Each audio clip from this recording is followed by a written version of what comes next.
Inside Qing City High School, a student named Yuki was announced to have 0 awakening value. Hearing this left Yuki stunned and unable to move. The boys nearby began whispering he was abandoned by God, while the girls also questioned why someone like him was studying at their school. Suddenly, the dean said Yuki was fated not to awaken, and he had to protect the school's reputation. So he harshly ordered Yuki to drop out, and this left Yuki even more shocked. He then argued that no rule required students with low awakening values to drop out. But before he could say more, a rock struck his head. He hurriedly turned around and began asking who did it, but he only saw bullies ordering him to leave because he would bring misfortune. Soon, other students began surrounding him and demanding his expulsion. Yet amid the chaos, a voice called for everyone to stop, and it was a student named Lily. She also reprimanded them for being heartless to someone who had studied with them. Still, the bullies tried to persuade her to avoid Yuki, since she might fail to awaken too. However, Lily ignored their threats and approached Yuki. She also urged him not to give up, since the test might be wrong and awakening value was only a guide. After all, history showed high values failed, while low values were blessed, but Yuki said he did not trust gods. 3,000 years ago, monsters appeared and humanity tried to use nuclear weapons on them, but they survived and grew stronger. Among all those monsters, 4 beast kings were born. Human territory was quickly conquered under their leadership, and civilization neared extinction. But at the height of despair, 2 divine statues descended from the sky. From then on, humans prayed to statues, where high values gained blessings, while low values stayed ordinary. Those with 10 or less were called abandoned by God, so Yuki sighed that humanity still relied on gods except for him. He then proceeded to summon his system to check some information. As he looked at Lily, he realized that though he lacked awakening, he had a system. He then attempted to check Lily's details, yet her level was locked beyond his authority. Nevertheless, he understood he was a transmigrant with a system, and would level up by killing monsters. With that resolve, he left the school, vowing that on awakening day in 100 days he would astonish them. Since he also believed strength lay not in the gods but in his system, he summoned it to reveal his status. He then finally saw that all his attributes were still at level 1, but as he examined it, he found that he could grow stronger easily by killing monsters, unlike ordinary people stuck by weak talent. So, from this day onward, he vowed to begin grinding. He then raised his hand and pointed toward the ground while declaring that he would start there. But his fingers were actually aimed at the ants crawling below. One ant noticed this and began to find him weird. Suddenly, the system warned ants had no levels, and killing one gave him only 0.1 EXP. Hence, the system advised efficiency, and he admitted slaying them one by one wasted time. Fortunately, he always carried insecticide with him. He then sprayed the ants and gained 0.1 EXP as they died. While he was mercilessly exterminating them, an old man and a child watched from behind. Seeing this,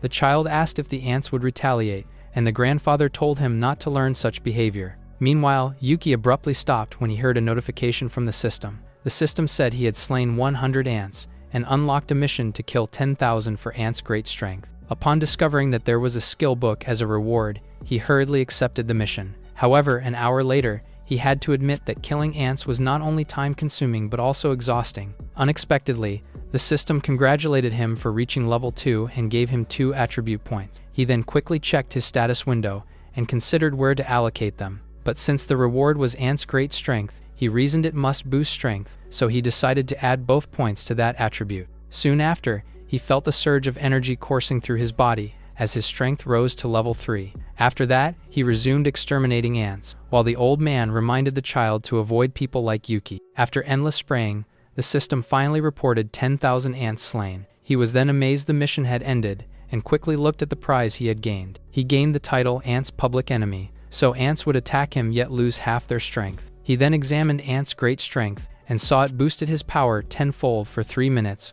with a 2-hour cooldown. But he felt excitement picturing the skill turning battles against mighty opponents in his favor. Satisfied that his efforts had not been wasted, he decided to learn the skill. When he touched the screen, a surge of energy flowed from it and entered his body. He felt the power transferring into him as he closed his eyes. After a moment, he opened them and realized the process was already complete. He then set that aside and chose to test the skill on a nearby tree. He took a fighting stance and gathered all his strength into his body. Raising his fist, he delivered a powerful punch. The force was overwhelming that the tree was sent flying. When it was over, all that remained was the broken trunk. He then looked at his fist and was certain a punch like that would overwhelm even Mike Tyson. The next day at school, Yuki found himself being targeted with a rock once again. However, before it could strike his head, he swiftly dodged and caught it with his bare hand. He then turned around angrily to see who had thrown it. The nearby bully scoffed and warned Yuki to leave, or the next stone would hit. When Yuki remained unmoved, they demanded to know whether he truly intended to stay. To their surprise, he slowly raised the rock in his. Then he crushed it effortlessly with his bare fingers, which left the bullies stunned. He also dropped his bag to the ground and rushed toward one of the bullies. Without hesitation, he drove his fist into the bully's stomach with immense force. The bully's expression twisted in shock and pain. Even then, he refused to believe Yuki had such strength, since he was abandoned by God. Yuki then calmly stated that he had held back, and told them to remember his words. He declared that he would first become an awakener. The second one is that he would not show mercy the next time they provoked him. With that being said, he proceeds to challenge anyone dissatisfied to step forward. Yet the bullies quickly fled, while Yuki picked up his bag. As he muttered that they were cowards, Lily had witnessed everything. She was stunned that someone abandoned by God held such strength before awakening. Later, during class, Yuki listens to the teacher instructing everyone to pay attention. He told them Qing City was plagued by the Faceless Man, and pressed them to stay alert. He also warned them not to go alone until law enforcement eliminated the threat. Hearing this, Yuki recalled the Faceless Man as a D-rank giant of cement that killed those who stared. In addition to that, the teacher stressed its sluggishness, but warned they must report it at once, and the students complied. Yuki, however, realized danger was rising, and he must get stronger by other means. Later that night at home, he took out a knife, and he began slaughtering white chickens, which gained him 1 EXP from each. As he held one in his hand, he realized he lacked the money to keep buying them. Suddenly, the system told him he unlocked space inventory after killing combat creatures. In addition, the system store had also been unlocked. And lastly, he activated the gold trade system, which displayed a trade ratio of 1 to 100. Upon seeing this, he saw the system revealed more with each kill, and quickly traded gold for cash. In an instant, 1 gold coin was converted into cash. As he stared at the money, he saw that only powerful creatures yielded enough EXP and gold to turn into cash. With this in mind, he decided to buy more white chickens as his next step toward strength. The next day at the market, he handed over his money and declared he would buy every chicken. The owner, who had been about to slaughter one,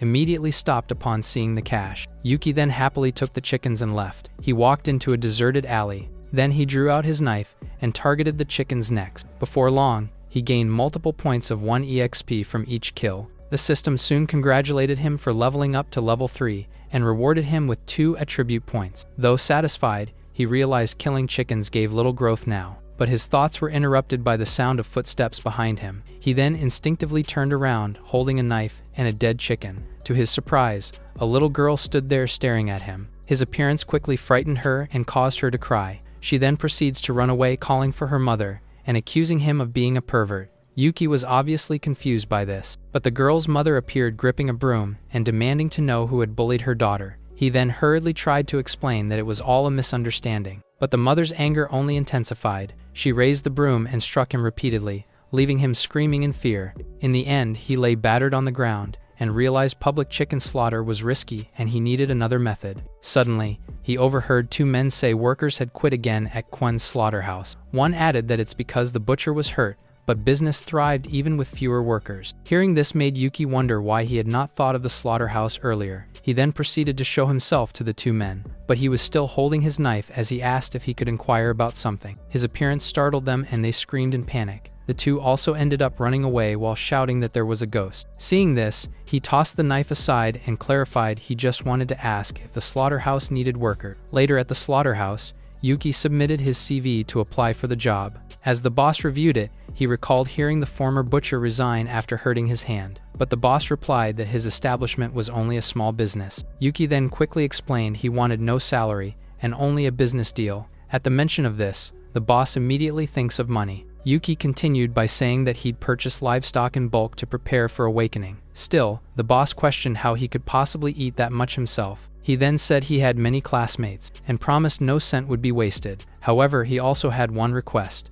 The boss became curious and asked what it was. Hence, he stated that he wanted to personally handle the slaughtering in order to train his courage. Soon after, he began slaughtering chickens and gained 1 EXP from each. He also felt satisfied after seeing this as an efficient way to level up. Moreover, he recalled that larger animals would likely provide even more EXP, so his gaze shifted toward a cow that was quietly eating nearby. He smiled faintly at it and reasoned it's both his duty and his path to power. But the cow sensed something unusual, and it suddenly leaped away. Seeing it attempting to escape, Yuki was momentarily surprised, yet he quickly reminded it that it will still get killed by him, so he proceeded to give chase with his knife in hand and urged it to stop. The cow successfully rushed toward the exit, but it noticed something wrong and abruptly halted. Upon looking up, it noticed the high surrounding walls and began to sweat nervously. Yuki saw this and declared that it could no longer run. He then swiftly closed the distance by jumping forward, and with a decisive motion of his knife, he ended its life. The cow then soon collapsed lifelessly to the ground, while Yuki stood over it and muttered that even a mere cow dared to resist his resolve. But the thought of how effective this method was made him laugh in excitement. Suddenly, the system notified him of 30 EXP and cow data, which confirmed tougher creatures advanced him quickly. Just then, the boss came and marveled bitterly that Yuki seemed made for butchery. However, Yuki's expression suddenly shifted when he heard a growling sound nearby. He turned to the boss to know what it was, and he was told it was a beast, which the boss also revealed that it was a single-eyed wolf. Hearing this made Yuki grow excited for the beast's presence and asked to see it. Afterward, the boss led him to the beast's cage. Yuki then finally saw the level 10 one-eyed wolf with 120 combat ability. He also felt its power despite injury, and the system confirmed its speed meant his victim could never flee. Seeing Yuki's tension, the boss explained his relatives had captured it and its meat sold high for nutrients. Yuki heard this and quickly realized killing it would yield significant EXP. So he told the boss a classmate wanted to buy the beast for Awakening Day and asked its price. The boss then replied that it would cost at least 50,000. Yuki began to sweat hearing this, since he did not have that much money. However, if he killed the wolf himself, he'd gain EXP and gold to convert into cash. So he suggested to the boss that fighting it could help him train his courage, but the boss warned him against reckless ideas since the beast was deadly. Yet Yuki merely smiled and assured him that he had prepared for such a situation. After all, his pig killer sword, which carried 10 points of attack power, was his trump card. And with the addition of his skills, he was confident he could defeat the wolf and level up. At that moment, the wolf began to grow restless and violently tugged at its chains. With a sudden burst of strength, it broke free and lunged toward Yuki. However, Yuki believed the timing was perfect, so he swiftly activated his great strength skill. Watching this unfold, the alarmed boss shouted for him to be careful, but the wolf already charged fiercely and Yuki met it head-on. He successfully drove his knife deep into the beast's body and forced it to collapse onto the ground. After this success, Yuki turned toward the boss and remarked that he seemed to be braver than expected.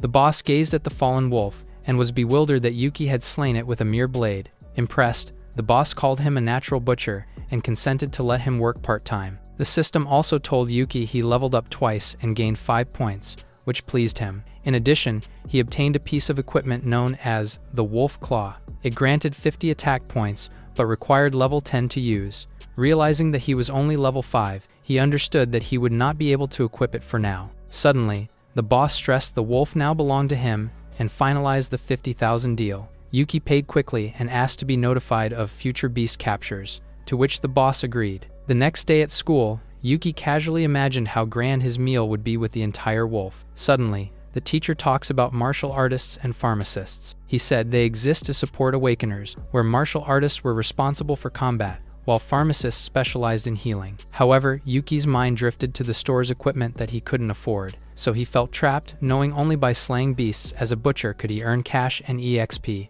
But suddenly someone tapped his shoulder, causing him to turn around quickly. He was startled as Lily pressed him to write, and insisting the lesson mattered for awakeners. In response, he confidently assured her that he would definitely awaken. However, Lily wondered where his confidence came from. At that moment, a piece of chalk flew across the room and struck his forehead. The teacher then sternly ordered him to stop talking during class. After some time, the lesson finally ended, and Yuki walked out alone, but Lily watched his retreating figure with a complicated expression. Remembering his distracted state, she felt obliged to support him as class rep, so later that afternoon, she decided to follow him on his way home. She saw him walking cheerfully and wondered if she had overthought his situation. After a while, he reached his destination. She noticed the establishment and felt a sense of suspicion. Nevertheless, she approached it and pushed the door open. As the door slowly opened, she felt a wave of nervousness. The sight before her caused her eyes to widen in shock, and she fainted on the spot after witnessing it. Not long after, she slowly regained consciousness. As her vision cleared, she noticed a human figure standing nearby, but her face suddenly flushed red as she felt a hand pressing against the front of her chest. Startled and embarrassed, she immediately slapped Yuki and called him a pervert. The force of her strike sent him stumbling to the ground, as he quickly explained that it was just him. Once she realized it, she angrily demanded to know what he had been trying to do. Yuki retorted angrily that she had interrupted his pig slaughter and drenched him in blood. Hearing this, she finally noticed the dead pig lying nearby. He then went on to explain he was just startled by her fainting and pressed her chest to help her breathe. But his words only made her blush more, and she urged him to stop, since no one foresaw him butchering a pig. With that being said, she asked why he had come there to slaughter a pig. Yuki explained his poverty forced him into part-time butchery, then gently asked why she followed. She tried to answer, but stopped after realizing she can't admit she was worried. So she spoke of the school museum trip and urged him to come. Hearing this, he reflected on his time in this world and knew he must learn its history. He then patted his chest and assured her that he would definitely go. She was satisfied by this and turned to leave. But before stepping out, she gave him a stern look and warned him not to mention what had happened that day. In response, he nervously agreed. She then hurriedly shut the door with force, leaving him momentarily stunned. After walking a short distance, she suddenly stopped and crouched down after realizing how embarrassing her actions had been. The next day, inside the bus, the teacher explained the museum visit would cover Beast's origins and Awakener's history. Upon hearing this, the students praised the Pope and the martial goddess for saving humanity. Lily also nodded in agreement, and Yuki noticed her expression, so he curiously asked whether she admired the female martial goddess. In response, she readily admitted that she did. She also said she aspired to be like the goddess, able to slay beasts and protect humanity. This made him wonder about her grasp of gods, and she explained they left traces, like empowering humans as awakeners. After hearing her, he said he had a question, and noted countless god statues had appeared worldwide,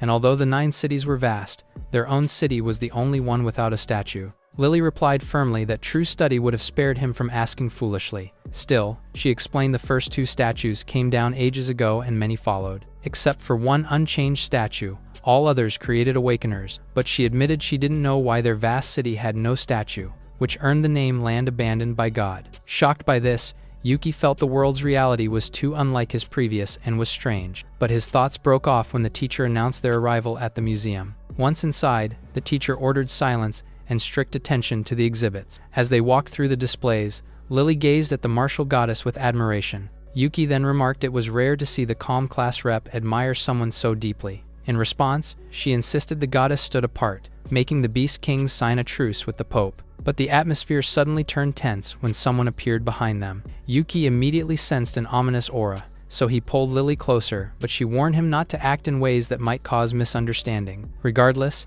he ignored her protest and shielded her, while urging her to be cautious. He also told her that the mysterious figure gave him an uneasy feeling. The others nearby soon noticed the tall individual who stood motionless. The figure remained still until its cloak slipped off. Then it revealed a grotesque body without a face. Seeing this, Lily trembled as she recognized it as a faceless man. The creature immediately let out a piercing screech that startled everyone. It even began rampaging through the museum. So Yuki lifted Lily while muttering that the faceless man's gaping mouth was still a feature. Panic also spread as students struggled to understand how a beast had emerged within the museum. Meanwhile, Yuki led Lily to safety and told her to help Teacher Will evacuate while he faced the beast. However, she thought he had lost his mind, since he was no match for a faceless man. Nevertheless, he assured her that he could handle it. Suddenly, Teacher Will arrived, urging Lily to leave, but she explained Yuki was still inside. Yet, when the teacher asked where he was, she realized that he had already disappeared. Meanwhile, Yuki, who's now level 5, confidently charged toward the beast. He then saw the faceless man gripping a student. So he first checked the creature's status, and found it level 7 with low intelligence but high defense. He found himself faster and more skilled, so he's confident it would not be hard. Hence, he proceeded to circle around the beast to distract it. Then he landed nearby, and confused it even more. After it, he deliberately drew its attention, and silently planned to lure it away so the remaining people could escape. At that moment, the beast noticed him, and let out a loud scream. It then hurled a piece of rock toward him. Seeing this, Yuki was shocked by its speed, but he barely managed to dodge in time as the rock smashed into the wall instead. He also began to wonder how it could use long-range attacks when it was supposed to lack intelligence, and as he looked at the wall's gaping hole, he muttered in awe at the beast's sheer force. But at that moment, he suddenly realized that the room behind it was the girls' restroom. He was immediately accused of being a pervert, so he explained it wasn't intentional. Moving on, he turned his attention back to the beast. He saw it lift a larger floor piece, and realized he could no longer hide his strength. So, as the massive rock flew toward him, he finally activated his great strength. The skill surged into his fist with immense power, and with a single punch, he shattered the rock into pieces. Then it all scattered past him. After that, he raised his fist again, and drove it into the beast's face with overwhelming force. The impact sent the creature flying, and it ended up hitting a nearby wall, before it weakly dropped to the ground. Yuki then watched as the wall slowly crumbled over its body. Then he began to wonder if it was finally dead. However, the beast soon rose from the debris. Yuki had already expected this, knowing he had to break through its high defense to win. Hence, he immediately ordered the system to open the store to purchase a weapon. The system then displayed the available items. Azure Sword cost 200 gold for 50 attacks at level 10, but Eternal Sword gave 60 attacks for 500. Blocked by the level requirement, he grabbed the weapon without limits. At the same time, he began to look around his surroundings, and after making sure no one will find out his secret, he purchased the Eternal Sword. Upon acquiring it, he raised the blade, and unleashed an eternal slash at the beast. The creature tried to retaliate, but Yuki swiftly moved and struck it with immense power. This time, he sensed that its defense had finally broken, so he immediately activated great strength once more. Then he delivered a crushing blow with his fist. The beast's body quickly shattered and exploded into fragments, while its remains scattered through the air before falling to the ground. At that moment, Lily's voice echoed throughout the museum as she called for Yuki. She soon arrived with the authorities and asked where the faceless man was. In response, Yuki calmly told her that it was now everywhere in the exhibition hall. Suddenly, the system notified him that he had reached level 6, and ordinary beasts were no longer enough. But soon after, the authorities asked him whether he had defeated the beast alone. He replied casually that it had not been difficult. Hearing this, the officer told him to return to school while they investigated the scene. But as Yuki left, he muttered that even unawakened, his power rivaled a martial artist's. Later back at school, Principal Zhen proudly announced their student had faced a faceless man alone. Yuki still clarified he was only slightly stronger. However, someone noted that bare hands alone couldn't destroy a faceless man. The principal then introduced Yuki to the law enforcement third team leader, and the man seated before them was team leader Shane. Seeing Shane's serious look, Zhen warned him not to scare Yuki, who's their school's hope, but Shane insisted his duty as an officer was to understand what was happening. Knowing that, Yuki shared that the faceless man had been acting strangely. This immediately caught Shane's interest and asked about it. So, Yuki elaborated that a faceless man usually moved alone, yet this one had appeared in a crowded museum. Upon hearing this, Shane stood up and asked if there was anything else. Yuki continued, explaining that the beast moved through the hall as if searching. Shane quickly sighed after hearing this, and thanked him for his cooperation. When Shane extended his hand, Yuki accepted the handshake modestly. However, he soon widened his eyes in surprise at the strength of Shane's grip. He also realized that he was likely testing his power. So, Yuki tightened his grip in return to also check his. At the same time, Shane saw Yuki's steady face and wondered if he hid natural strength or a secret. Meanwhile, Yuki was struck by Shane's awakened force, far beyond that of any ordinary man. But their conversation broke off as Shane's colleague hurried in seeking him. Shane then quickly turned to the man to ask what it was. In response, the man reported that there's documents requiring his immediate attention. Shane then quickly released Yuki's hand upon knowing this. Following this, he urged Yuki to leave, and Yuki was somewhat irritated by this. After Yuki departed, Shane began reviewing the documents and was visibly surprised. Because of this, he could not help but inform the others that trouble was about to come. Later that evening, Yuki prepared a feast for himself. When he was gazing at the meal, he felt hot pot was one of life's happiest moments, especially when it included ferocious beast meat, and he quickly placed a slice into his mouth. His expression then immediately lit up with excitement since the meat was expensive for a reason. But the system's sudden notice revealed his food had boosted strength and defense. Upon learning this, he continued eating enthusiastically and steadily gaining more points. With that being said, he decided to check what he gained today and went into his room.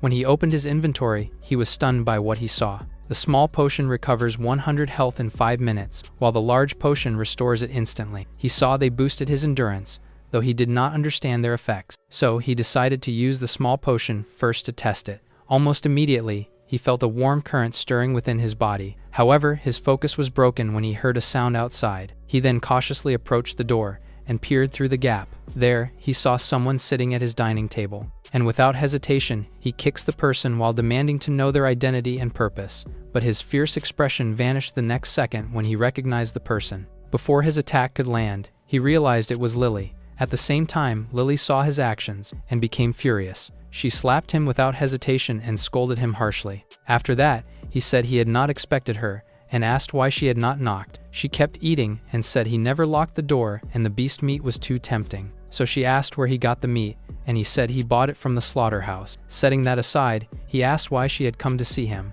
Lily then put down her food and grew serious. She said her visit was about the faceless man, because when he destroyed it she saw a green light stop. This led her to suspect the beast was not alone but controlled. Her words then made him wonder if the faceless man had truly been controlled. She confirmed her suspicion by citing Beast Code 359, which could control others. However, she soon realized that he was barely listening and was more focused on eating, so she shouted at him to pay attention, but he replied, "Everything is fine now." This prompted her to ask what he meant by it. He said he understood her concern, but the authorities should be investigating. He added law enforcement arrived quickly with their leader, which showed the situation was not simple, but he wondered why the faceless man risked appearing in the museum. Hearing this, Lily suddenly seemed to recall something. She murmured that it might be related to that incident. Yuki was confused by this and asked what she meant. She then explained it was tied to the Qing Museum with its tragic history. A long time ago, a weak lizard lost its tail to misfortune. When it crawled to the lake, it was shocked to see its body had turned black. Over time, its body grew larger, and the neighbors became its prey. It gained intelligence and power, while its black fog made all creatures tremble. After thousands of years of fighting, it became the beast king of that region. Yet it longed to grow stronger, and sensed a far greater aura in the distance. Drawn by that presence, it went to the city, and believed devouring humans would make it stronger. It rose to be a beast king, but then the Pope acted. The beast king was defeated when the Pope set an array and sealed its corpse beneath the city. Qing City was later built upon that very battlefield wasteland. After hearing this story, Yuki wondered if the recent incident was tied to the fallen beast king. Lily replied there wasn't enough information, but the leader's presence proved it was serious. Yuki then grows frustrated since he is already facing threats tied to the boss. Suddenly, Lily decided to leave while thanking him for clearing her doubts and for the meal. She also reminded him to be careful in the future, and he decided to accompany her out. The next day at school, Teacher Will said the faceless man was gone, so there's no need to panic. However, a student asked if 13 faceless men were really caught, which drew Yuki's attention. Will confirmed the faceless men were active and told everyone to stay home. But Yuki realized the infected beasts were increasing, though still manageable. Even so, Yuki knew he couldn't leave everything to the leader, and he'd need greater strength. Suddenly, Will announced that the Jiang envoy would visit tomorrow, and everyone must perform well. The news instantly excited the girls, who felt fortunate to witness the envoy in person. Meanwhile, the boys were astonished that their high school had gained such prominence. Yet Lily thought the situation was serious, since Envoy Xian ranked top 3 in China. Hearing this made Yuki feel uneasy as well, but the system interrupted him and informed him he could change profession at level 10. He thought level 10 meant a big boost, but livestock gave too little experience, so he needed another way. Later, after class ended, he received a phone call, but some students mocked him for his unfashionable ringtone. He then decided to ignore them and answered the call. On the other end, the boss informed him that he had acquired a rare beast. Yuki immediately asked what kind it was upon hearing this. The boss replied that it was a 3-headed griffin, which is an extremely rare creature.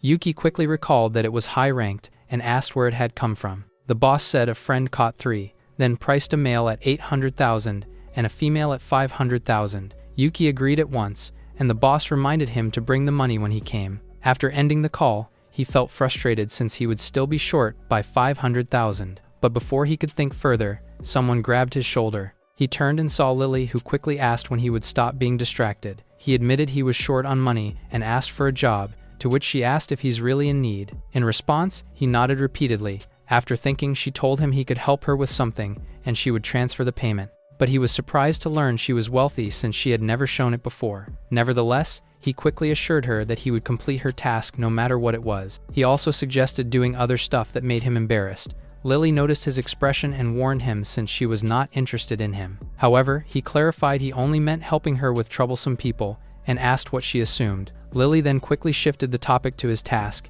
and stated that he would accompany her for the entire day tomorrow. But he was left confused by her request. The next day at the museum, 2 towering statues stood before them. Lily took her time offering a sincere prayer. Meanwhile, Yuki recalled that these were the most revered gods, Jehovah and Zeus. He also glanced at Lily while remembering how, without them, the earth might have become a haven for beasts. Still, he wondered if she had really spent such a large sum just to make him join a prayer session. Lily then said prayer class raised awakening chances, but he kept skipping it. She also thought if he awakened, she might share in the good fortune and raise her own chances too. But Yuki thought spending 500,000 for a slight luck boost was only reasonable for the wealthy. Yet when he looked around, he noticed a nearby portrait of a girl praying devoutly before it, so he asked whether praying to a portrait could truly work. Lily explained primal gems were rare, so most prayed to statues and portraits instead, but he said he did not know what primal gems were, so she scolded him for skipping classes. She then explained,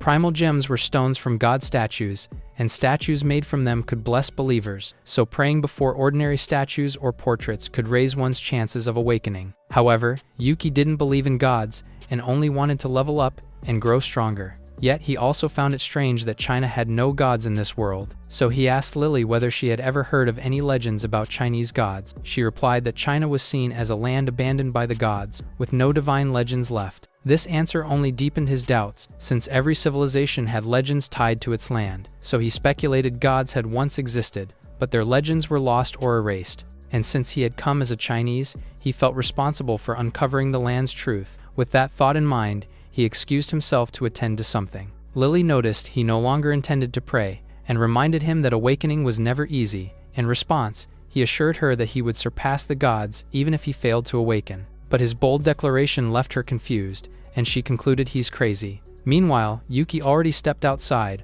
already thinking it was time to further enhance his strength. Later at the slaughterhouse, the cages were covered with talismans. Inside were a level 20 male, 3-headed griffin, and a level 17 female griffins. When the boss showed the beasts to Yuki, he asked what Yuki thought. Yuki then marveled at their overwhelming presence with battle power exceeding 1,000. Setting aside his amazement, he asked about the third griffin the boss had mentioned. After explaining the last griffin would be delivered later by his friends, he discussed the payment. So Yuki promised to transfer the money, but also asked to meet the hunting team. The boss looked puzzled and asked why he wanted to meet them. He then replied that he might need their assistance in the future to hunt beasts. He even vowed to slay beasts and forge a heart of invincibility, but the boss thought he's mad, yet he still agreed and said that the team would arrive later. In the meantime, Yuki carefully observed the griffins. He knew he could not survive with his strength, so he chose to wait for the hunting team and asked the boss to notify him. Later back at home, Yuki was busy showering when he suddenly heard a loud crash outside. He quickly approached the door, wondering whether someone had entered.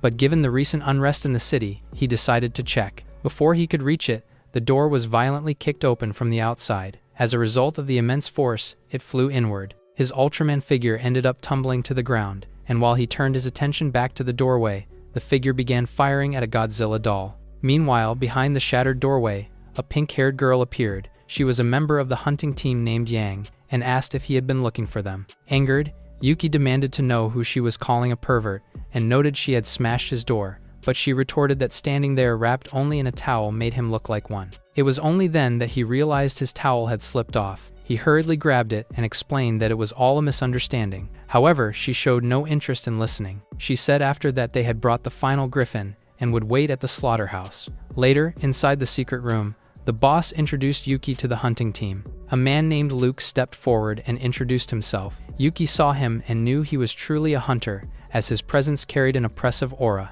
After that, Luke introduced his daughter Yang to Yuki. Upon hearing this, Yuki silently remarked that she was a violent woman, but his thoughts were cut off when Luke said Boss Quen told him he wanted to see them. He then explained he needed many ferocious beasts and hoped they could work together. However, Luke asked why he needed much, and he said his technique required slaughtering beasts. Hearing this, Luke and the others awkwardly fall silent. After a moment, Luke said Yuki might have been deceived since he had never heard of such a method, while Yang bluntly said Yuki was just a perverted fool with a twisted mind. Hearing this made Yuki point at her and told her to be quiet. Setting that aside, Luke said the griffin were his and asked if he intended to kill one. Yuki admitted he did but lacked the strength, so he asked them to help weaken it. Upon hearing this, Luke agreed without hesitation. He then entered the cage and faced the 3-headed female griffin. With determined eyes, he struck it with his bare hand. The immense force sent the massive creature crashing to the ground. However, another griffin stepped forward and let out a deafening roar. Luke was momentarily stunned when he heard a lion's roar emerging from it. The sound even affected Quen and Yang, who quickly covered their ears. But Yang was startled when she noticed Yuki nearby. She saw him stand firm, and she began to wonder if he truly had hidden strength. Meanwhile, Luke proceeded to leap into the air. The griffin noticed this and immediately locked its gaze onto him, but Luke paid no attention and raised his hand. Then he brought it down with tremendous force onto one of the griffin's heads. The impact ended up almost crashing its head, and the creature's body began to collapse weakly to the ground. After confirming that it was on the verge of death, Luke informed Yuki that the rest was up to him. Yuki calmly entered the cage after knowing that, and without further hesitation, he threw a punch at the weakened griffin. However, the system notified him that his power was too low to break through its defense.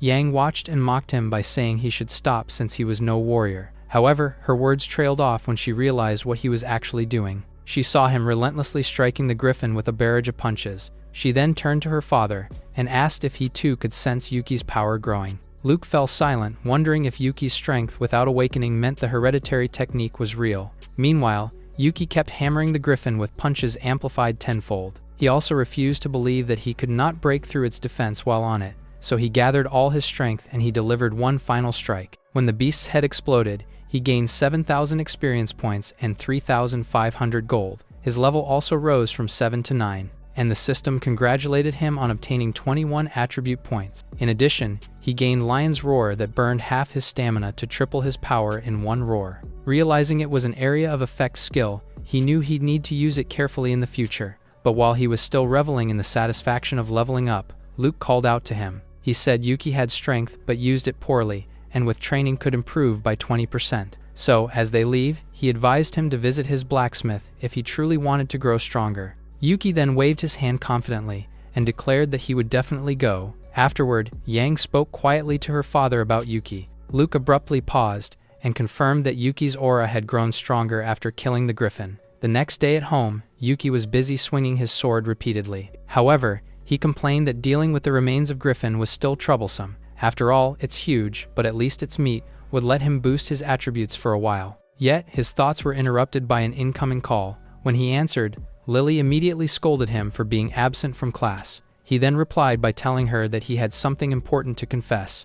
At that moment at school, Lily was stunned by his words, so she hurried out without hesitation to go to him, which left the others confused. Regardless of their stares, she made her way toward Yuki's place as quickly as she could. Later at Yuki's house, the dining table was once again filled with steaming hot pot. Lily arrived while Yuki was eating and asked for some, so he said whoever was slow would get nothing. After finishing the meal, both of them felt completely satisfied. Lily leaned back while remarking she never thought he'd borrow money just to buy a griffin. He admitted it was true, but he hadn't expected her to rush over so quickly just to eat. She then explained that monster meat boosts physical fitness, so skipping class for it wasn't a big deal. But he burst into laughter hearing this, and she demanded to know what was so funny. He replied he'd simply imagined the class rep leading everyone in skipping class. In response, she punched him and forced him to apologize at once. After a moment, she took a drink and casually asked whether he had been following the news. She revealed law enforcement issued a red alert, and the envoy had arrived to take charge. Because of this, she feared that Qing City might be facing a major crisis.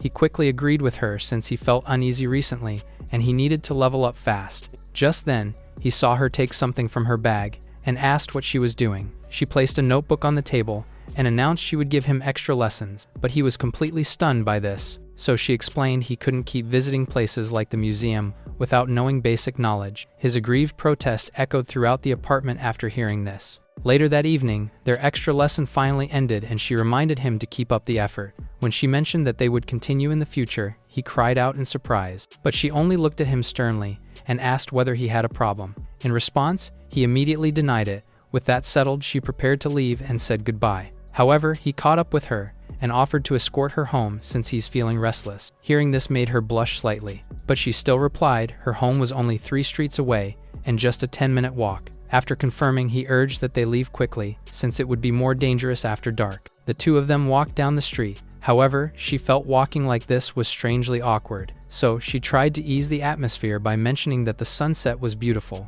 When she received no response, she turned and asked whether he was listening. Yuki snapped out of his thoughts and asked what she had said, but she felt embarrassed and brushed it off by urging them to hurry. Although he acknowledged her, his gaze instinctively drifted to the side, where he noticed a dark alley emitting a strange aura. Sensing something unusual, he called Lily's attention to it. He suggested she stay at his place for the night, since his house had enough room for 2. She turned in surprise and asked what he meant, while wondering if she should accept his offer. But before she could respond, a sudden clicking sound echoed through the air. Yuki stiffened when he heard a voice begin counting. Realizing the danger, he quickly pulled Lily back, and this made her ask what was happening. He explained he sensed an unusual presence in the alley and was sure it was a monster. Upon hearing this, she asked whether they should retreat, but he told her there were many other presences up ahead, making things troublesome. So he abruptly stopped and found several wooden figures had already surrounded them. The wooden men continued counting while staring at them with sinister smiles. Recognizing their situation, Yuki understood that they were completely encircled. Suddenly, the creatures declared they would punish them for disobeying the rule of not moving. Yuki then discovered each wooden man was level 8 with a combat power of 100. After confirming this, he smiled since it won't be troublesome. But Lily still wondered whether they truly had a way to break through. He remained calm, then replied that retreat was unnecessary since he would deal with them at once. Although she suspected he was merely boasting, he called her over. Then he instructed her to cover her ears as he prepared to use his skill. He activated Lion's Roar with a chance to deafen enemies and shatter their internal organs. The thunderous sound wave instantly forced the wooden men to stagger back. Within moments, their bodies were completely shattered into pieces. Seeing them all scattered, Lily was shocked that Yuki had eliminated them with a single attack. She also could not help but wonder when he had become so powerful. Meanwhile, Yuki saw the remains were inedible, but the experience points were considerable. However, he also dismissed them as useless, since modern times had no need for firewood. Suddenly, he noticed something glinting nearby. He saw a bead with a delicate appearance and asked Lily if she recognized it. She then said that if he had listened in class, he would know it was the core of a wooden man. She added the core had strong vitality and could be medicine for awakeners, making it valuable. Upon hearing that it could be sold, he immediately decided to collect them all. Lily casually tossed the bead to him and assured him that she would not compete. He quickly caught it and was unable to hide his satisfaction.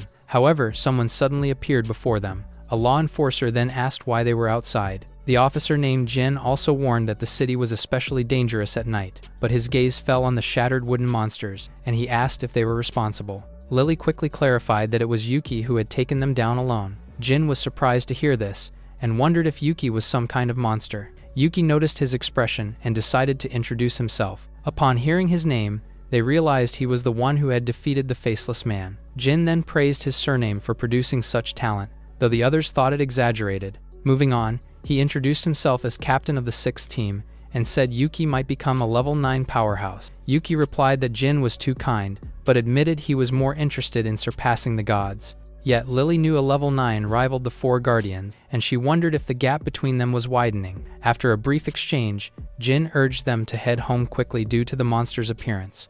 Later at Lily's house, she thanked Yuki and warned that the Monster King sought the lizard's corpse. But Yuki calmly assured her that there would always be a solution. She then simply thanked him again and closed the door with unexpected force. So he stood there wondering if he had somehow offended her. Unbeknownst to him, Lily worriedly wondered if she could truly keep up with his pace. Later at the slaughterhouse, Yuki killed another griffin. Yang saw this and remarked that she had yet to see anything impressive from him. Yuki ignored her, knowing that even after defeating 2 beast types, he was still far from leveling up. So he then asked about the boss-level griffin they had captured. Upon hearing this, Luke gestured for him to follow. After it, he grabbed the heavy cover and removed it from the cage. It then revealed the level 20 Griffin King, with a combat power of 1,900. Yang saw Yuki's surprised expression and reminded him it was nothing he could handle. Luke also added that even if the Griffin King were on its last breath, Yuki might still fail to harm it. Encouraged by her father's words, Yang told Yuki, who's just a bean sprout, to give up. But Yuki ignored her and took out his knife. He then stepped forward and stabbed at the griffin. However, the blade shattered instantly upon impact. Seeing this, Yang burst into laughter at what she saw as blatant overconfidence. Yet he remained calm since had already realized the problem. Without the heavenly sword, he could not break the Griffin King's defense, but he sensed its breathing, so he closed his eyes and concentrated. In that moment, the rhythm of the griffin's breaths became clear to him. When one of the heads showed a slight weakness in its breathing, he quickly gathered 10 times his strength. Then he gripped the broken knife and struck directly at the weakened head. Yang was shocked by this, while Luke did not expect Yuki to master muscle-pounding breathing. Soon after, the system notified he gained 15,000 experience and reached level 10. He also obtained the Griffin battle armor from it. After that, the system asked about a job change, and Yuki resolved to make fortune from it.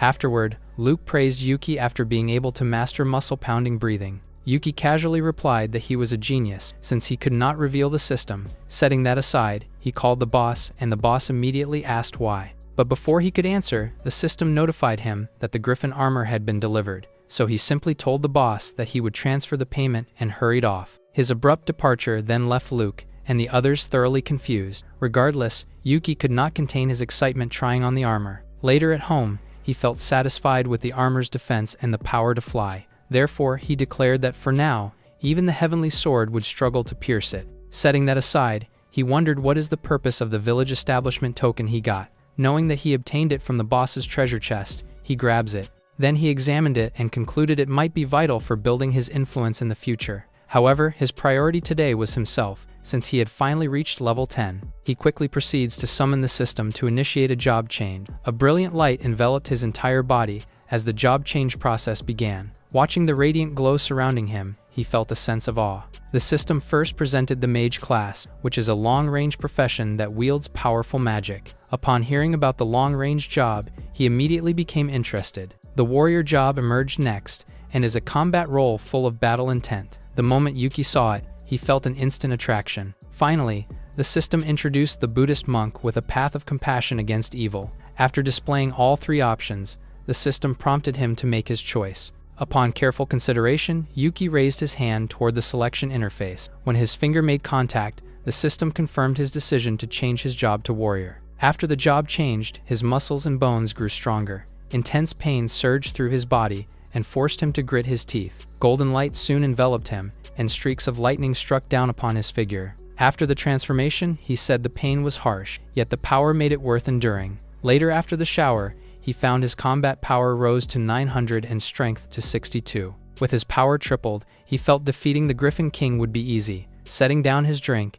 he realized ordinary monsters weren't enough, and the wilderness was needed for rapid growth. At that moment, the system issued a notification announcing the activation of his main quest. His main quest demanded him to have 10 million people acknowledge his martial skill, while his side quest demanded that he slay 20 beasts above level 10. After reviewing these objectives, he concluded the system was guiding him to the wilderness. With that understanding, he resolved to experience its dangers firsthand. The next day, he arrived at the Adventurers Guild in Qing City. The towering building impressed him, especially as it's the hub for wilderness missions. Inside the reception hall, crowds of people gathered around. He even heard a call for 4 wind-aligned third-rank warriors to hunt the Tiger King. Aside from that, he heard of a quest for gallbladders, and this bustle felt like past game guild. He also found out most guild members were awakened, and they were holding high status. Suddenly, a woman approached him and asked whether he needed assistance. This woman, named Mari, cheerfully remarked that helping others brought her the greatest joy. However, he replied he was only looking and addressed her as Auntie. But hearing him call her Auntie instantly ignited her temper. Flustered, he thought calling her Auntie was still acceptable for a second-year student, yet Mari scolded him for his insolence and declared that he was in serious trouble. Just then, a familiar voice called out his name and asked what he was doing there. When he turned around, he saw that it was Yang and Luke. Yang even waved at him cheerfully in greeting, so he immediately grasped Luke's hand and said it was good to see him. However, Luke brushed him off and told him that was enough. He then turned to Mari and asked her to give him some face and let the matter go. Mari was visibly surprised by Luke's intervention. Nevertheless, she dismissed the issue and reminded Yuki to be smarter. After she left, Yuki asked Luke whether everyone in the guild was this strange. Luke confirmed it and said the wilderness fights kept their nerves taut. Setting that aside, he asked what Yuki was doing there. Yuki replied that he intended to venture into the wilderness to experience it for himself, but Yang sneered that he'd be eaten within the hour. Hearing this, he mocked her back by claiming she was not any better. She then challenged him with her sword and he accepted,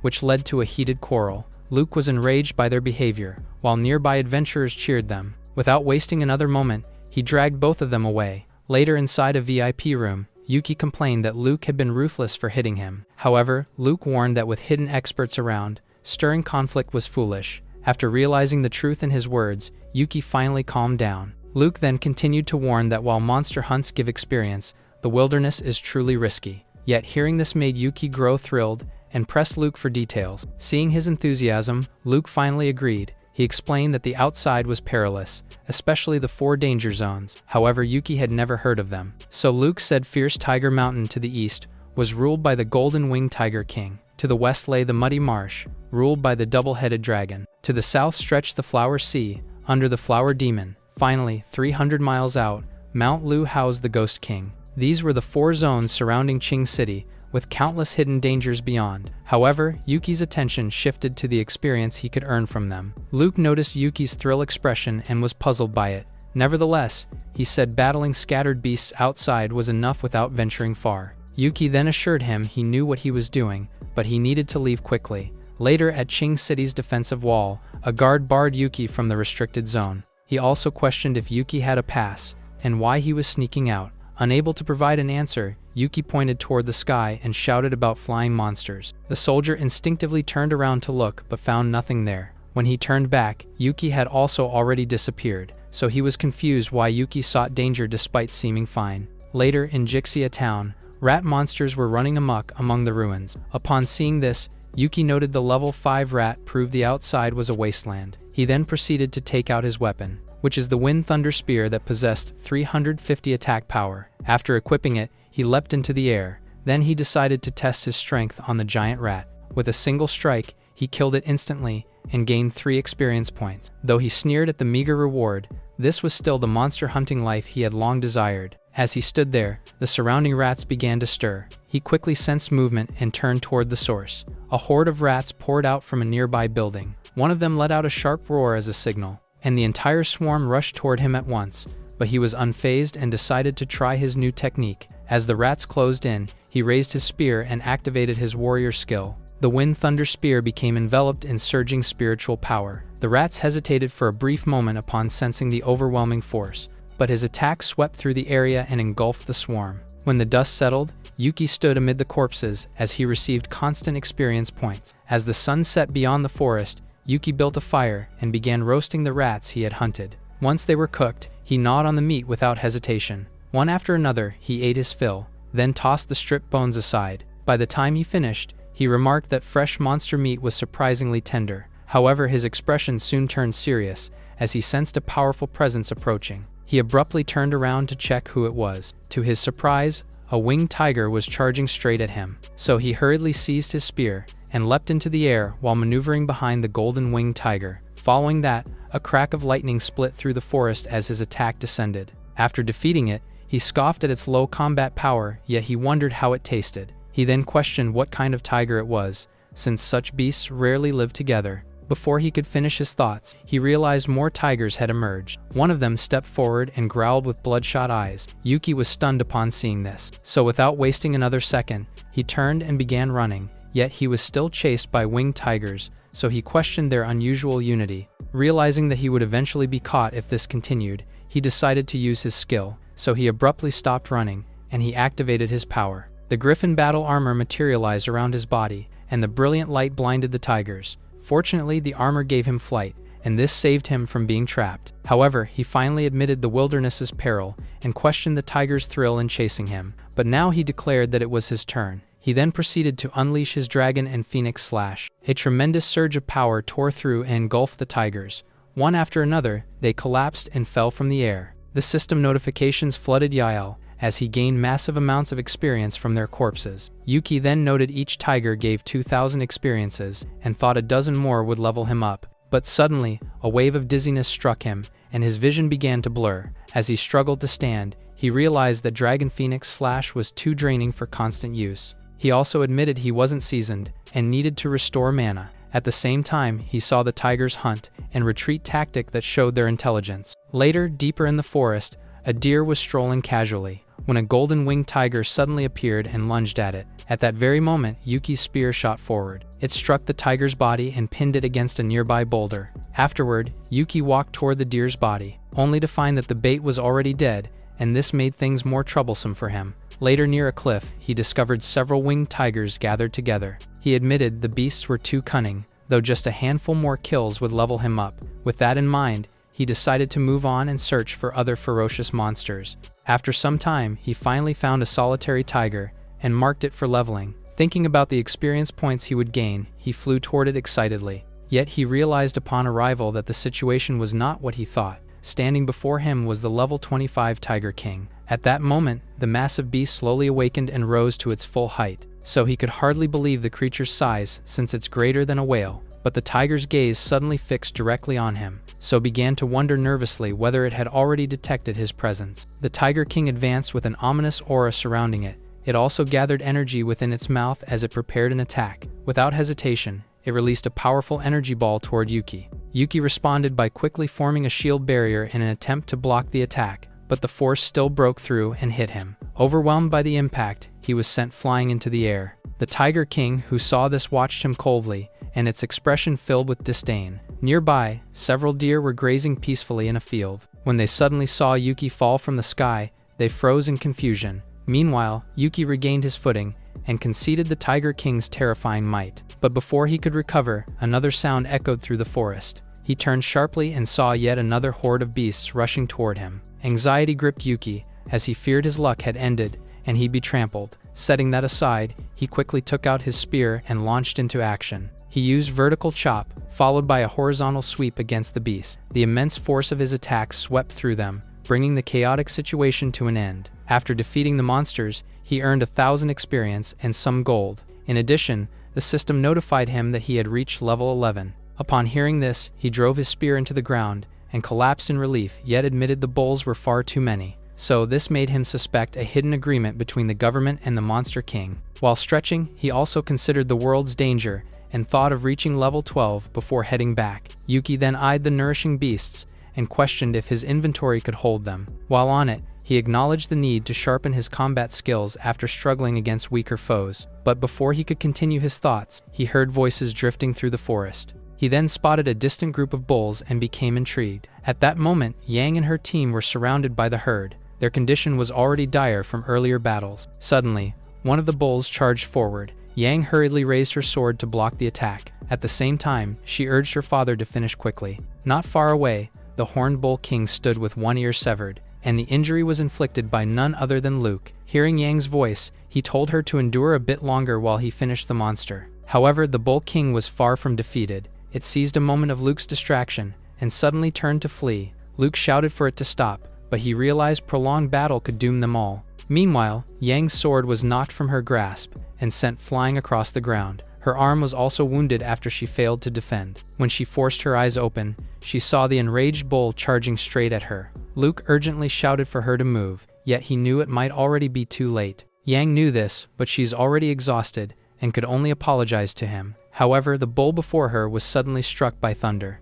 As it collapsed, Yuki appeared and mocked Yang for not being able to handle it. Hearing his voice, she was surprised and called him the perverted bean sprout. He then immediately clarified that he was not a pervert and asked how they had ended up surrounded. Before she could answer, Luke suddenly appeared. He explains he wants to forge Yang a better weapon, yet his misstep cost him dearly. Hearing this, Yuki was surprised that Luke had actually made such a mistake. However, a blade was suddenly pointed at his neck. Luke warned him to watch his words, and he quickly apologized. Meanwhile, the other two men called out to Luke, saying they could not hold on much longer. Luke turned his attention back to the Bull King, which is now too cowed to resist. Yet as time passed, more bulls continued to gather. Yang suddenly suggested that they fight their way out, but he replied that with so many enemies, he could not eliminate them all. Still, Yang insisted she did not care, and even declared that she wanted to eat roast beef. However, Luke could only apologize, and admitted that he was already running out of stamina. Unexpectedly, Yuki urged him to endure 3 seconds, and Luke agreed, but he's puzzled by the plan. Yuki then moved immediately, while saying there was no time to explain. Seeing this, Luke could not help but scold him, but he still stepped forward and used his cyclone blade to block the incoming bulls. As he fought, he cautioned Yuki that using the skill would drain him and leave their lives in Yuki's hands. Yuki reassured him not to worry since he had not lived enough to die yet. After that, he resolved to seize the Bull King in order to stop the other bulls. He quickly rushed toward the Bull King's back and unleashed a punch with 10 times his normal power. The impact was so immense that the Bull King's head was smashed into the ground. Watching this, both Yang and Luke were shocked by the display of his strength. However, Yuki did not stop there, and he activated his Dragon Phoenix Slash. The Bull King felt immense pressure as the dragon and phoenix descended upon him. It tried to flee, but they chased it relentlessly. In a flash, the dragon and phoenix merged and struck the Bull King down. As the Bull King's body fell lifeless to the ground, Yuki finally declared that it was over. After the Bull King was decapitated, the remaining bulls began to flee in panic. The bald man then happily called out his other companion, who immediately rushed over. The two embraced and joyfully declared that they had survived. However, Luke felt ashamed and proposed abandoning them, to which Yang agreed. Suddenly, he noticed Yuki waving, and he replied that he owed him this time. But Yuki insisted there was no need since they knew each other so well. Irritated by Yuki's audacity, Luke felt tempted to teach him a lesson. But Yuki suddenly requested the monster's body, since it would strengthen him. Hearing this, he told him to wait a moment. This quickly made Yuki ask if there was something else. He then said Yuki's raw power lacked finesse, and directed him to the Luo mountain town blacksmith. There, he would teach him the method he used to harness strength properly. Hearing this made Yuki happily agree, and said he would definitely go. However, Yang urged him to change before he embarrassed himself, and he complied. Later in Luo mountain town, Yuki arrived at a shop. Upon seeing that it was Luke's blacksmith shop, he knew he had come to the right place. Suddenly, Yang called out to him saying she had thought he would not be able to find it, but she noticed his expression and asked if he was surprised by her combat suit. She then introduced their weapons and proudly said they were not bad. However, he remarked Luke's capability made it natural, then asked why she was showing off. Furious at his response, she asked if he wanted to fight. Yuki accepted without fear, prompting her to declare his doom. At that moment, Luke stormed in and demanded why they fought every time. He even hit them on the head and told them to behave. Still, both of them insisted it was not their fault and began pointing at each other. Luke then finally ordered them to stop and announced that he would forge a new weapon for Yang. Soon after, he began demonstrating a special method of harnessing power and told them to watch. As he raised his hammer toward the horn, he reminded Yuki to pay close attention. Then he struck the horn with immense force. Yuki was astounded that such a short motion held overwhelming power. He realized that this technique was extraordinary and decided to memorize it carefully. However, the system notified him that it had detected Luke's power manipulation. He then achieved elementary mastery and was finally able to harness his strength. Though surprised by this, he questioned if reaching 1,000 points was necessary before advancing. Suddenly, Yang noticed him staring intently and asked whether he had learned it. He confidently replied that he had since he was a genius, but his arrogance immediately infuriated her, and she felt the urge to punch him. Later that night, the sound of metal being struck echoed outside the shop. Inside, Luke hammered the horn one final time with immense force. Not long after, the sword was finally forged. Seeing this, Yang felt delighted that her heavenly bull sword was complete. However, a dark aura suddenly appeared around it when she reached out to take it. Luke noticed this and quickly warned her to be careful. The sword began to move on its own and levitated into the air. It then turned toward Yang and shot straight at her. She quickly dodged, but the blade still grazed her cheek. In midair, the sword suddenly split into two. Then it fell to the ground with a sharp clang. After witnessing this, Yuki asked what had happened. Luke explained that it resisted because of lingering willpower, which he failed to eliminate. With that, he turned to Yang and apologized for destroying her weapon. But she dismissed it and claimed she could qualify to the Martial Arts Institute regardless of her weapon. He then also apologized to Yuki, since his plan to show him the right technique hadn't worked out. But Yuki reassured him that it was all right, since he had already learned it. Luke attempted to continue explaining, but he stopped when he heard Yuki's response. Surprised by this, he asked whether he had truly mastered it already. Yuki quickly picked up a hammer and a sword nearby. Then he asked Luke to check whether there were any flaws in his technique. After saying that, he placed the sword down and prepared himself. When he brought the hammer down onto the blade, the sword was cleanly cut into 4 pieces.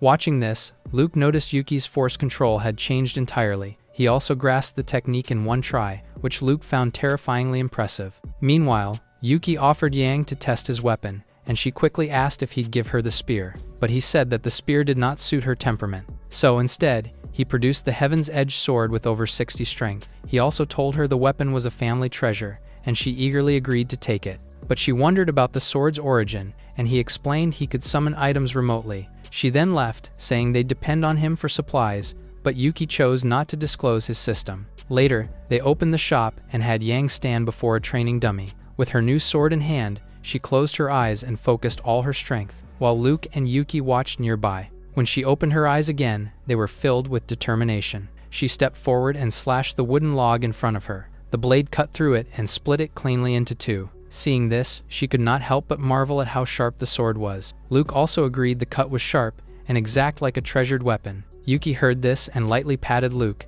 saying he was being too polite again. While Yuki thought it's worth it since he gained the power control skill, Luke recognized his reckless brilliance. Setting that aside, Yuki said he'd return ahead since the weapon matter was settled. However, Luke asked him to wait, which made him wonder if there was something else. Luke then asked whether he had ever considered joining the Martial Arts Institute. The next day back in the city, Yuki felt weary from 2 days without sleep. As he walked, he thought of the Institute's training system and the evaluation tomorrow. But while he was lost in thought, a book suddenly flew through the air and struck him directly in the face. Lily then appeared and scolded him for not responding and for skipping lessons. She also asked whether he had ever considered her position as class monitor. He quickly handed back her notebook, while saying he'd been out in the wild without reception, but she wondered if he was capable of surviving the wilderness by himself. He then confidently confirmed that he was, and even claimed that he had killed many monsters. However, she ignored his boast, so he asked if she wanted to taste the ingredients he had brought back. Just as she agreed, and he asked what she wanted to eat, a car suddenly sped toward them. Yuki immediately noticed the danger, and quickly pulled her aside to avoid being hit. After escaping the vehicle, the driver yelled, but Yuki was busy noticing something soft in his grasp. When he looked down, he discovered that he had accidentally touched Lily's front. Lily's face then turned red with fury, as she loudly called him a bastard. Later at home, the table was once again filled with steaming hot pot, but Yuki could only smile with a clear handprint still visible on his face. Across from him, Lily remained visibly angry, so he apologized by offering her the rare wilderness beef. Still, she said beef alone wouldn't earn her forgiveness,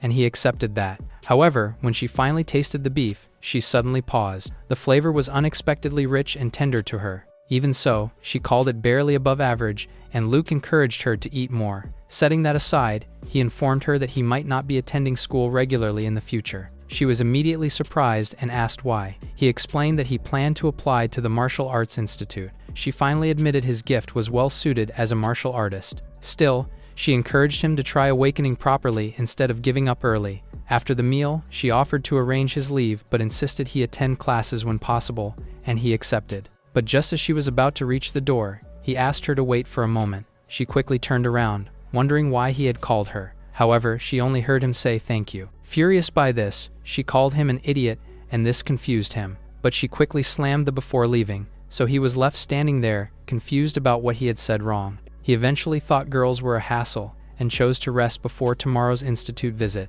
The following morning at the Martial Arts Institute, many candidates had already gathered. Among them was Yang, who was casually drinking in a corner. Yuki quickly noticed her and greeted her while asking where Luke was. She replied that her father had gone ahead to inspect the venue, and had asked her to wait for Yuki. Yuki acknowledged Luke's thoughtfulness, then asked how to take part in the test. She told him to register first at reception and wait for his name, but he also observed the number of participants and wondered what the assessment entailed. She explained the assessment involved strength, speed, and combat. After hearing this, he reminded her not to get eliminated. She then angrily slammed down her drink and stepped closer to him, which made him ask why she was smiling so ominously. She claimed that his sword gave her courage, but he wondered why she spoke that way. At that moment, the receptionist summoned Yang to the examination hall, so she finally dropped the teasing and told him to pay attention to learn the test, especially what truly awaited them at the end. Later, inside the examination hall, Yang began her test. She stood in the arena facing a massive rock golem.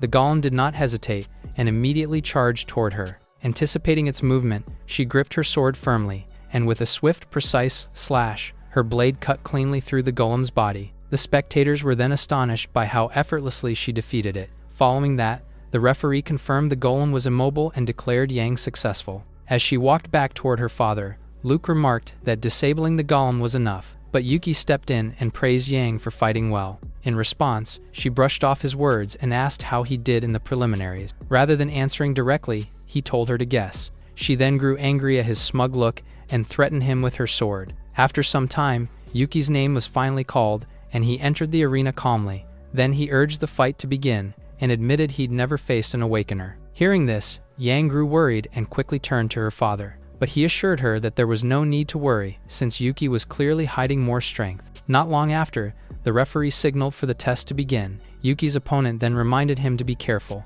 The arena floor quaked following this when he activated his ability and raised rocks into the air. The floating stones were also drawn into a swirling tornado around him. The powerful wind spread outward, forcing even the spectators to shield themselves. As the storm calmed, the crowd opened their eyes in shock. The sight of the towering golem led them to question if the Institute was targeting Yuki. Suddenly, the Awakener said his control over Gaia had reached its limit, and hope Yuki would prove herself. Meanwhile, the referee reviewed Yuki's stats, including how he defeated the faceless man. He then judged Yuki's strength as second-rank level, and pondered if it was innate genius. On the other hand, Yuki stood calmly as the towering golem launched its attack. With a swift movement, he narrowly avoided its heavy punch. But reflecting on Gaia's blessing, he thought Awakener's abilities were difficult to counter.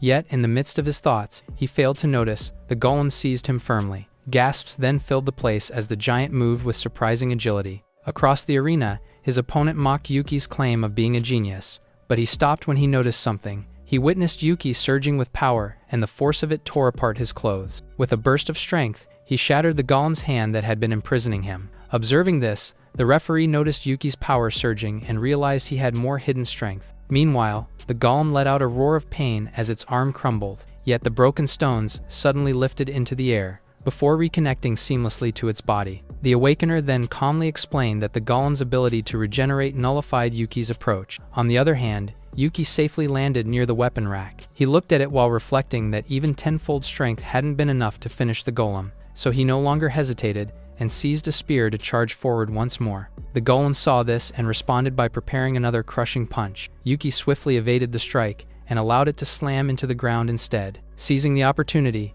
he ran up along the golem's extended arm. At the perfect moment, he unleashed his Dragon Phoenix Slash. The audience watching this were stunned after seeing a dragon and phoenix appeared. At that moment, the golem was cleaved apart by Yuki's sheer power. And after successfully doing this, he asked the referee whether he had passed the test. Meanwhile, inside a room littered with empty bottles, a man sat leisurely with another bottle in hand. After finishing it, he casually asked for another. The man was no other than Chen, the chief of the Martial Arts Institute headquarters. His secretary then entered and firmly told him that he could not continue drinking, but he insisted that as a fifth-rank warrior, he would not get drunk so easily. In response, she placed a thick stack of documents heavily onto the desk. She said she understood the Institute's shortage of talent, and this made the reports essential. She even stepped closer and left him with no room to argue. So Chen reluctantly picked up the documents and began reading. As his eyes scanned the contents, he was in visible shock. Back inside the Institute, Yuki received his second-rank warrior emblem.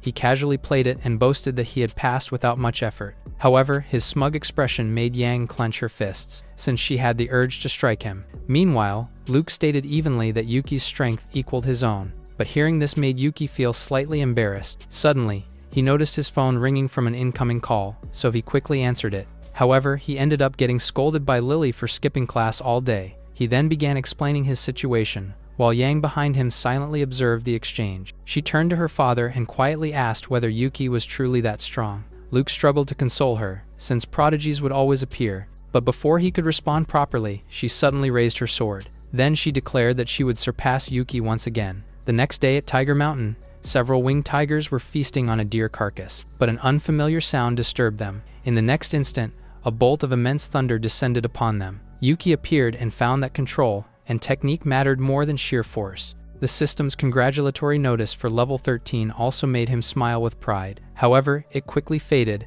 as a series of howls echoed behind him. Looking up, he saw a large group of winged tigers charging toward him. He gripped his spear and met them head-on, but their numbers were overwhelming. It also struck him as strange that the tigers refused to retreat even after losses. When one of them closed the distance, he suddenly understood. He realized they were not attacking recklessly, but they were buying time. At that moment, the winged Tiger King had arrived. A fierce growl echoed across the forest, and it was impossible to ignore even from a great distance. Yuki then realized the Tiger King was enraged by losses and had set him up. Before he could think further, the Tiger King spread its wings and flew straight toward him. He knew he was still no match for it, and that he had to retreat at once. So he activated his armor and solitary movement technique to escape. However, he saw that the Tiger King's speed was overwhelming, and pursuit was inevitable. Just as he considered this, the Tiger King unleashed a compressed shockwave from its mouth. He was caught off guard and failed to evade, so the attack struck his side directly, and pain shot through his body. He still narrowly avoided it,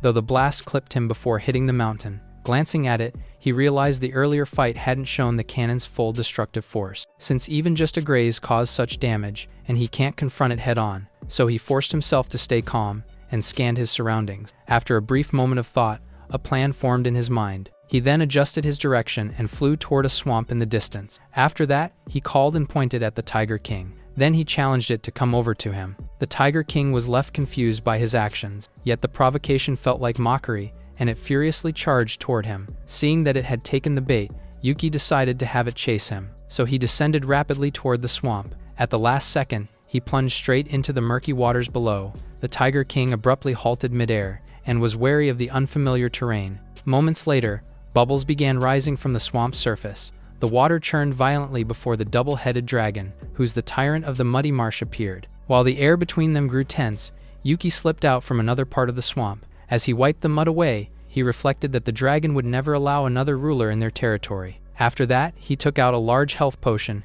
and drank it in one motion. The potion's remarkable effect quickly healed his arm before his eyes. After that, he lifted his gaze to the sky. He watched as the dragon and the Tiger King clashed violently. Though they are evenly matched for now, Yuki intended to teach the tiger the cost of deceiving him. Later, deep in the forest, a group of winged tigers feasted on deer carcasses. They were busy tearing at flesh when one of them sensed something unusual. However, it was already too late, and a flash of light tore through the trees, followed by a violent explosion that engulfed their position. When the dust settled, Yuki stood before them, casually calling them kittens. While he continuously gained from the fallen beasts, one of the tigers stared at him in shock, its gaze fixed on the dragon silhouette that loomed behind him. At the same time, Yuki calmly remarked that it had been a long time since they last met. Fear spread through the remaining tigers, and they immediately turned to flee. Seeing this, he warned them not to even think about escaping in front of him. He then unleashed a powerful slash in their direction. The strike tore through the forest, and carving a deep path.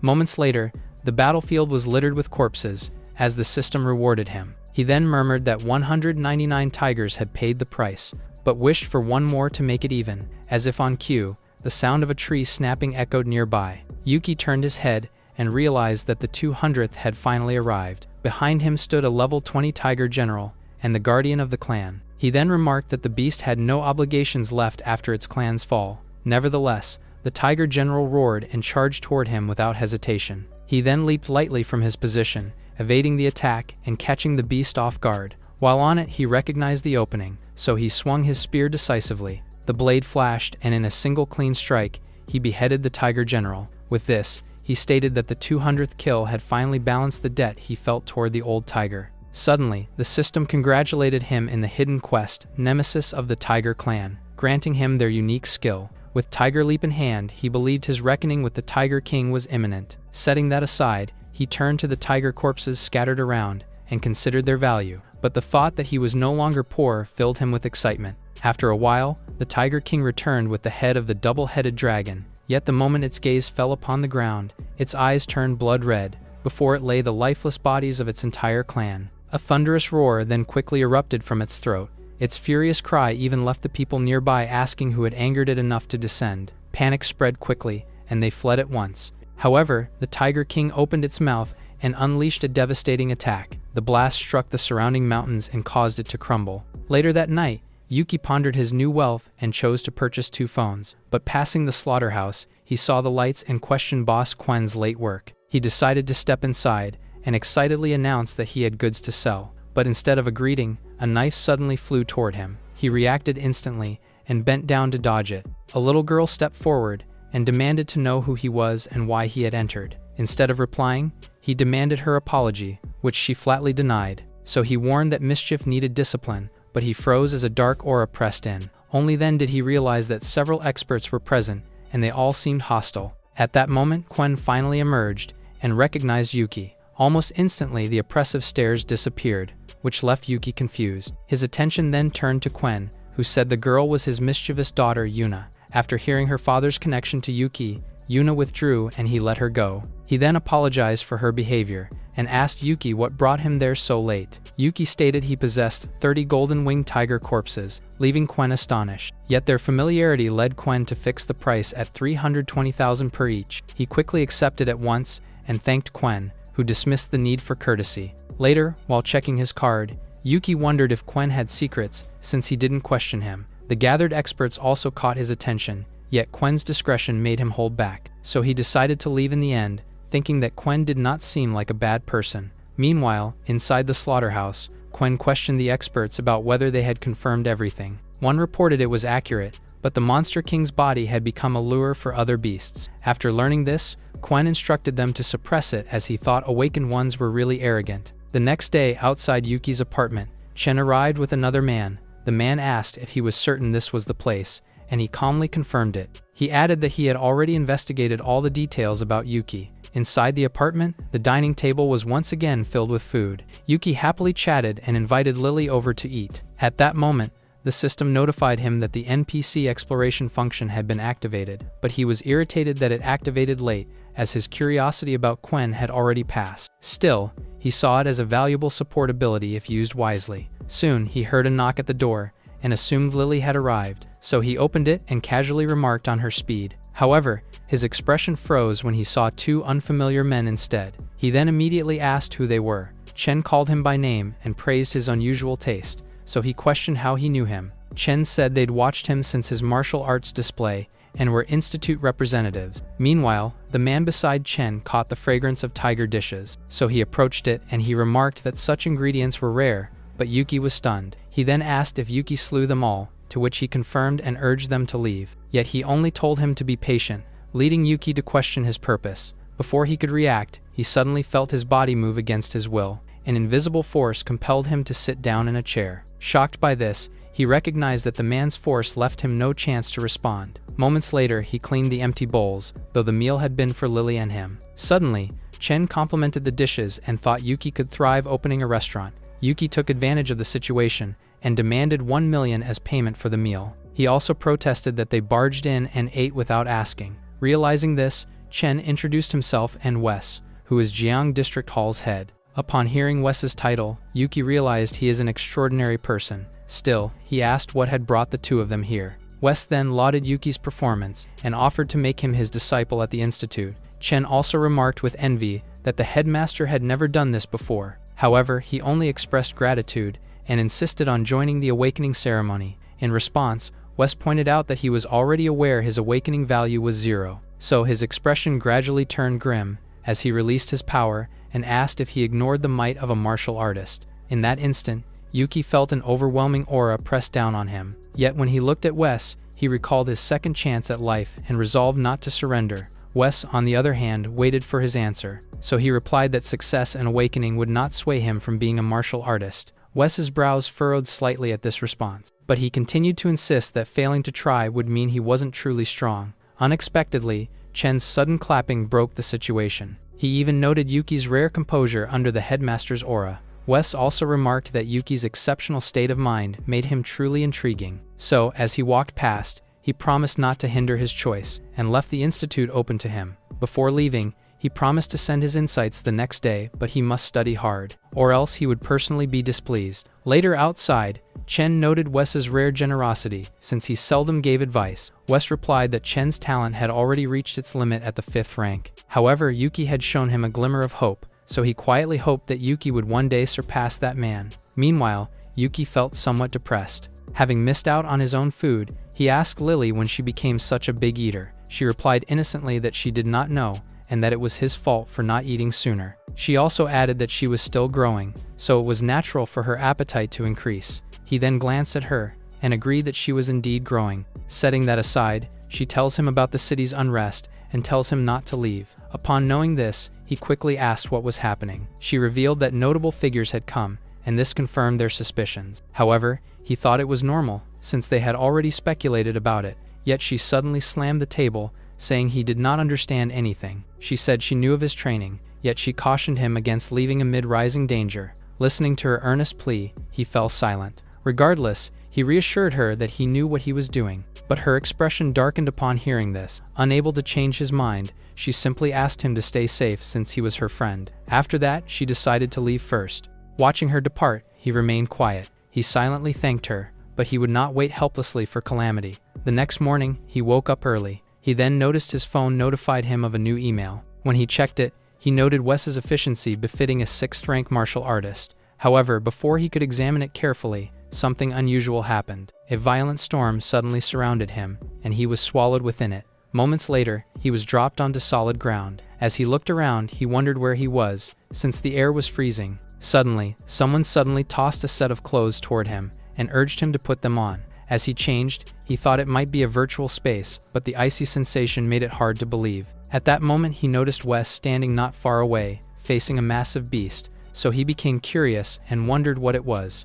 The system promptly informed him that it was a sub-monster known as the Polar Bear King. His sight fell next on Wes's spear like his, and he recognized the chance to learn. Suddenly, the Polar Bear King let out a deafening growl. Wes merely chuckled calmly and activated a skill through his spear. In the next instant, he lunged forward at full speed. The polar bear charged as well, and the two figures collided violently in a fierce clash. Wes quickly realized the beast's power was less daunting than it seemed. However, the bear suddenly raised its paw and shattered the ground with tremendous force. By then, he had already leapt into the air and coldly asked whether it wished to perish together with him. He then lifted his spear high, and dark clouds gathered above. Bolts of lightning began to form and descended directly onto his weapon. With a decisive motion, he aimed at the bear and unleashed his thunder wave. The force was devastating and crushed the ground beneath, while the polar bear, on the other hand, was pierced straight through one eye. But after Wes landed on the ground, the polar bear remained alive, and its fury intensified. Seeing this, he finally activated his secret technique called 8 Shadow Movement.